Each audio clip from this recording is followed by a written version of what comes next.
Soyez les bienvenus sur le plateau télé du SFR Café depuis les GFR édition 2023. À mes côtés, pour parler de l'endométriose, eh bien, j'ai le plaisir de recevoir le professeur Isabelle Thomassin-Nagara. Bonjour. Bonjour. Isabelle Thomassin, vous êtes donc professeure Sorbonne Université. Vous êtes également chef du service d'imagerie médicale au Centre intercommunal de Créteil ainsi qu'à l'hôpital Tenon. Et j'ajoute que vous êtes la présidente de la Société d'imagerie de la femme. Merci d'être à mes côtés pour parler donc de l'endométriose. On peut peut-être commencer par rappeler le rôle du radiologue pour le diagnostic de l'endométriose.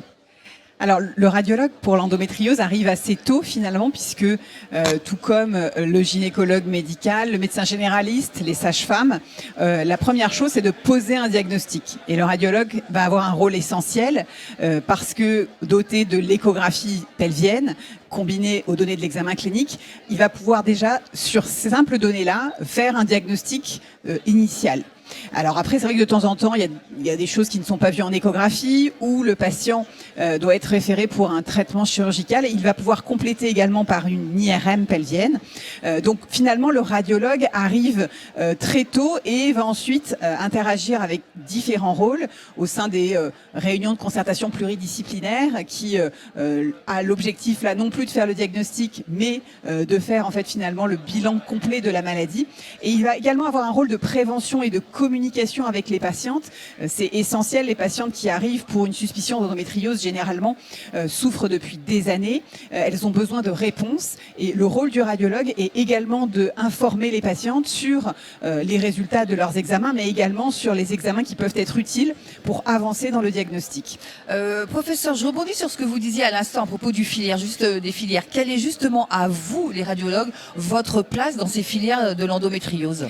Alors, les filières de soins d'endométriose, c'est quelque chose qui a été créé récemment sous l'impulsion de la politique nationale de stratégie de l'endométriose du gouvernement Macron.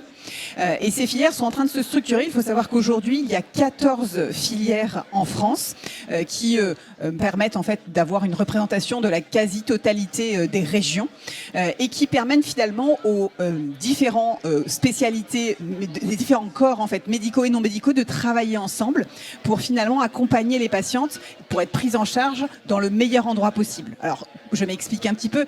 Il y a des endométrioses qui vont pas nécessiter forcément d'être référées dans des centres experts. Et c'est vrai qu'il faut que cette gestion se fasse en première intention avec des traitements médicaux, avec des spécialistes de la douleur. Et ça nécessite justement qu'il y ait un maillage territorial qui soit suffisamment important avec des praticiens qui soient formés. Et il y a eu comme ça, pas mal de formations, un MOOC national pour justement sensibiliser les praticiens à cette pathologie. Et pour d'autres patientes, il va par contre être fondamental qu'elles soient adressées dans des centres experts avec certaines des compétences par exemple chirurgicales particulières, parce que ce qui est très important c'est lorsqu'une chirurgie est envisagée, elle soit la plus complète possible. Ce qu'il faut surtout pas c'est opérer et réopérer les patientes. Il y a eu une très belle publication ce mois-ci dans Fertile Stérile qui montre que finalement s'il n'y a pas de cartographie exhaustive, c'est-à-dire finalement si on ne fait pas une imagerie qui permet de voir toutes les localisations initialement, on risque de programmer des chirurgies qui ne seront pas efficaces sur les symptômes, mais également en fait qui peuvent être délétères sur la fertilité, qui est un des grands enjeux de ces patientes.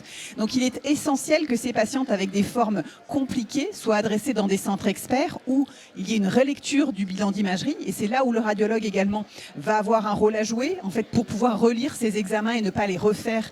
Il y a tout un travail de standardisation qui a été organisé par la Société d'imagerie de la femme pour que les protocoles soient adaptés et que ensuite des comptes rendus soient standardisés. Donc un compte rendu standardisé, c'est-à-dire qu'on a tous la même façon de décrire les anomalies.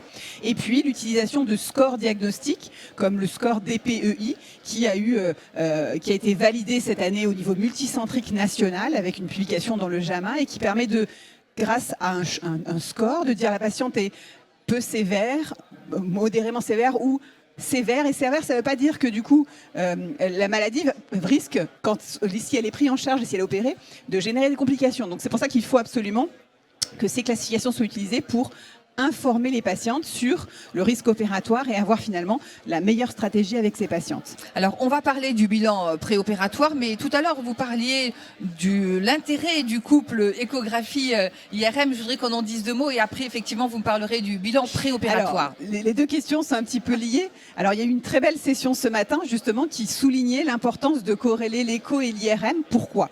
Parce qu'on fait qu'on a 2 examens qui sont très complémentaires. L'échographie, c'est un examen de première intention. Lorsqu'il voit les atteintes, notamment qu'on appelle profondes, qui sont potentiellement subtiles, on est sûr du diagnostic, mais malheureusement, l'échographie ne permet pas de voir les atteintes qui sont à distance de la sonde, c'est-à-dire les atteintes qu'on appelle latérales.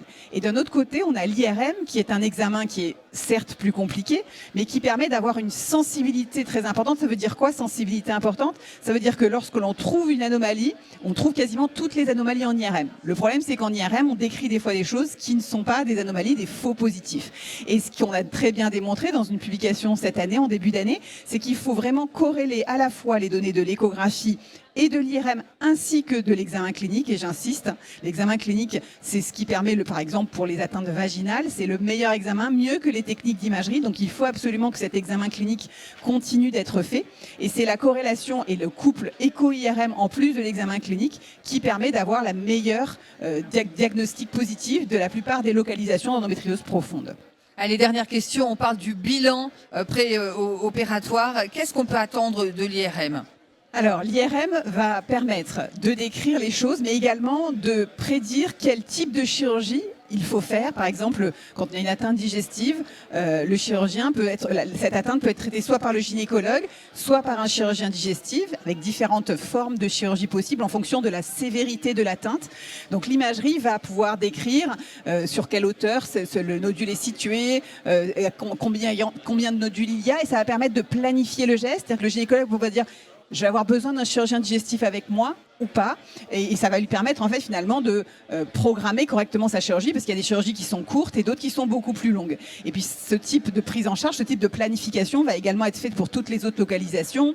Par exemple, on sait que quand il y a une atteinte de la vessie, c'est important de savoir si cette atteinte touche une partie de la vessie où les uretères s'abouchent, et là aussi ça complexifie beaucoup le geste, et donc il fera appel dans ce cas-là à des urologues. Donc vous voyez que toute cette planification, elle doit être faite lors de cette RCP préopératoire, et l'imagerie est centrale pour bien prévenir les choses et ne pas se retrouver à découvrir des anomalies durant la chirurgie.